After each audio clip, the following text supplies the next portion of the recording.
So we come to cloud hands. It's like the 10th of the 18 form qigong sequence. You got 8 brocades at the beginning. I've added 3 forms together, 18 form qigong sequence and a 9 form I learned from the Himalayas. So basically it's 35 moves.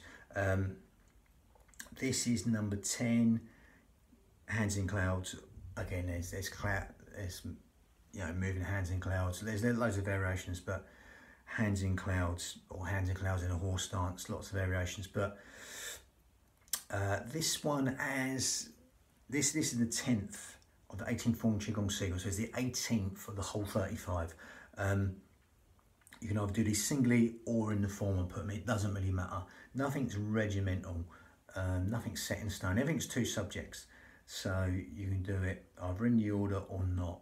So this one, this is specifically linked to, in Chinese medical or Chinese medicine, they believe it's to help the eyes and the spleen. They're all linked to different meridians, organs, emotions, etc. Electromagnetic rivers even, meridians, or nadis, you know, in India, whatever you want to call them. But I'm not going traditional with it. I'm going down the Pilates route because it's just movement.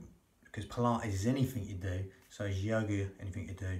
So, you know, you can link that to anything with the hypnotherapy breath in there. Bit of a mix. It's just breathing linked to motion in a breath synchronized manner. Vinyasa, breath synchronized movement. So with this, we're going to go straight with the breathing. I don't go too much in the movement because, again, you look at other tapes there and get the movement. Everyone will do the movement different. So it'll be completely regimental and set in the form. So you're going to zip up pelvic floor, scoop out your abdominals, take the navels towards the spine. Okay. And as you do that, you're going to breathe in through the nose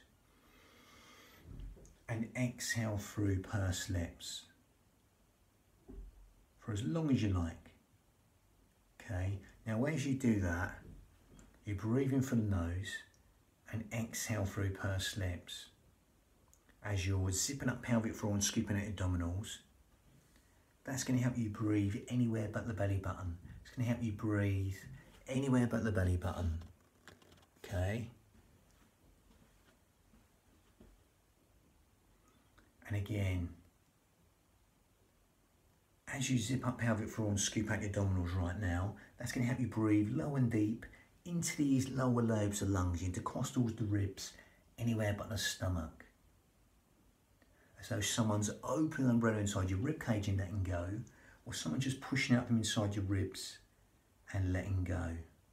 Just adding width to the lungs and length of the out breath as you breathe in through the nose and exhale through pursed lips. So you're blowing out a candle through pursed lips. It's what we call lateral thoracic breathing. As you're zipping up pelvic floor and scooping out your abdominals, that helps you breathe anywhere but the belly button.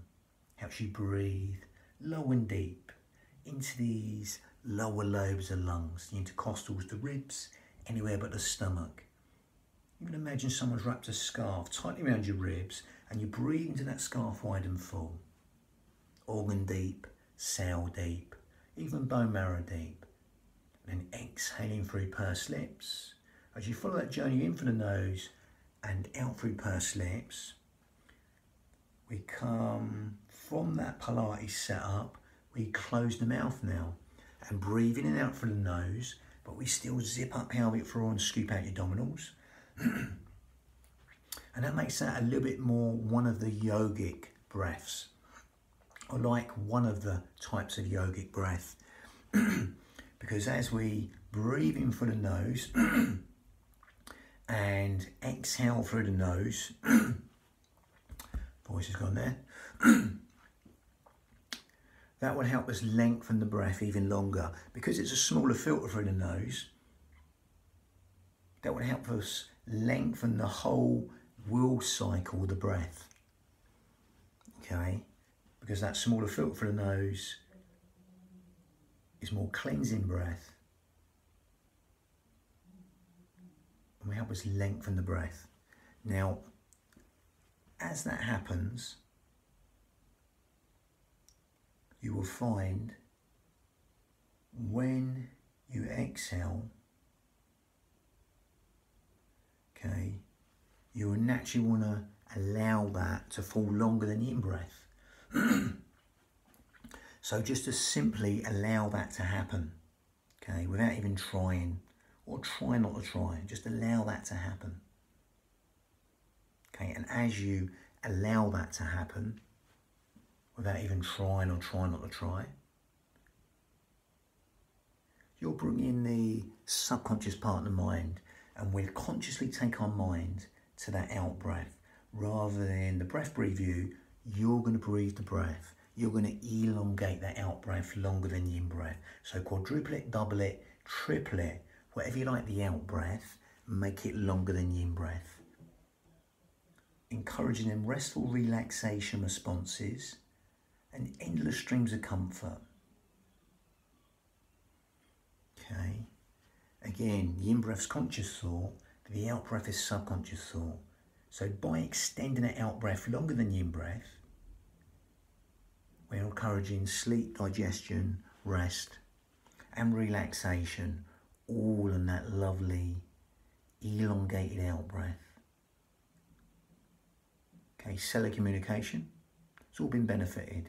Organ function, that process of elimination and assimilation, it's all been benefited by elongating that out breath longer than the in breath. Encouraging them restful relaxation responses and endless streams of comfort. Just allowing that simplicity to relax the mind as you elongate the out breath longer than the in breath. Okay, so bringing the hypnotic responses there. Okay, a bit like 7-11 breathing. In hypnotherapy, you breathe in for 7, exhale for 11. We're not counting. Some people will be for 5. Some people will be out for 10. It doesn't matter. Make it unique to you.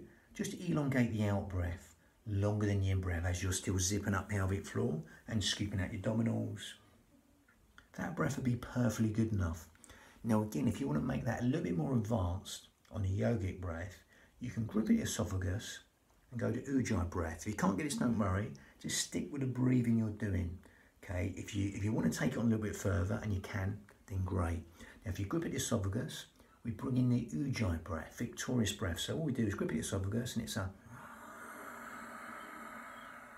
Watch these shoulders, they have a mind of their own. Keep them down, and exhale.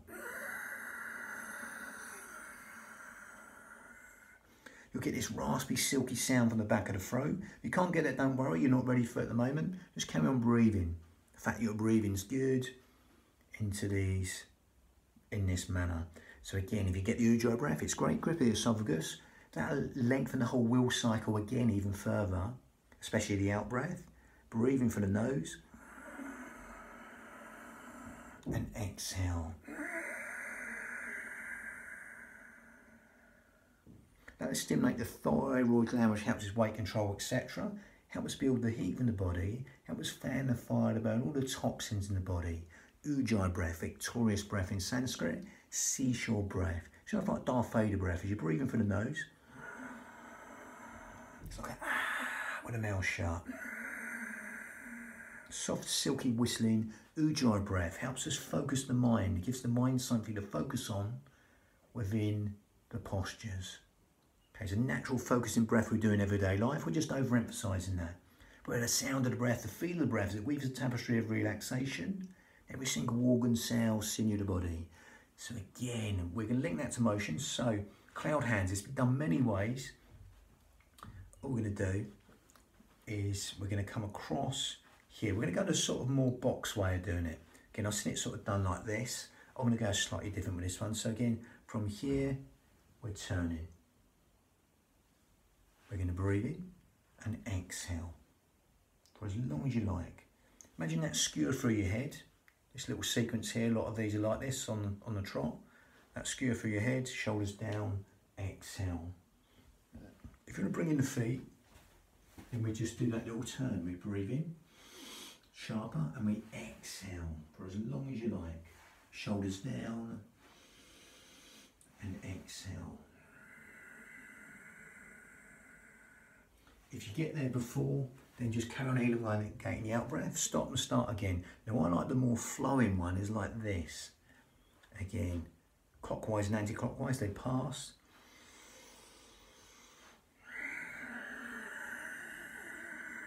Can either go deep or not so deep. I will go no deeper than knees in line with toes. Stick to the Iyengar yoga principles of alignment. Breathing for the nose. And exhale for as long as you like. The trick is to keep the tension out of the shoulders as there's a trickle of water just running down the back and dispersing. Amount of shoulders over hips, head over shoulders. That lovely soft feed between the shoulder blades. As you lengthen up to the crown, that puppet string, that hook, that brace on your head. Putting the head up towards the ceiling. Hands just glide across the eye line. Trance-like, come into the here and now. The present moment with the breath. The motion, the movement. Just get lost in the breath. The motion, the movement. True stillness is stillness in motion as you elongate the out breath longer than the in breath. Lovely.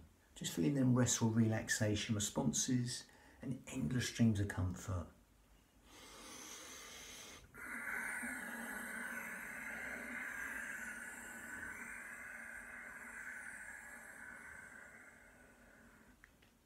Going to go deeper, then tailbone deeper, only as low as you keep the knees in line with toes. I'm keeping the Iyengar yoga principles, that sort of Ashtanga breath, Ashtanga yoga breath, or nearly Ashtanga yoga breath, not quite. They pull up for the perineum a bit more, but again, Ujjayi breath, victorious breath still. We're breathing for the nose, and exhaling for as long as you like, and just simply starting again.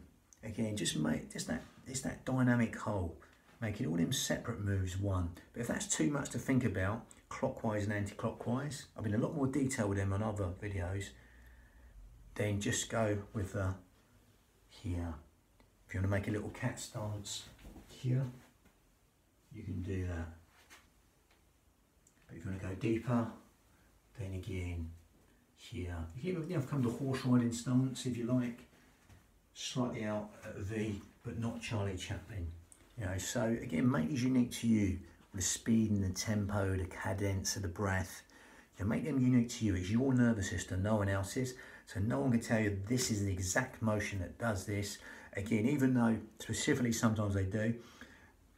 Again, you know, if you want to focus on something, a meridian or an organ, then do that.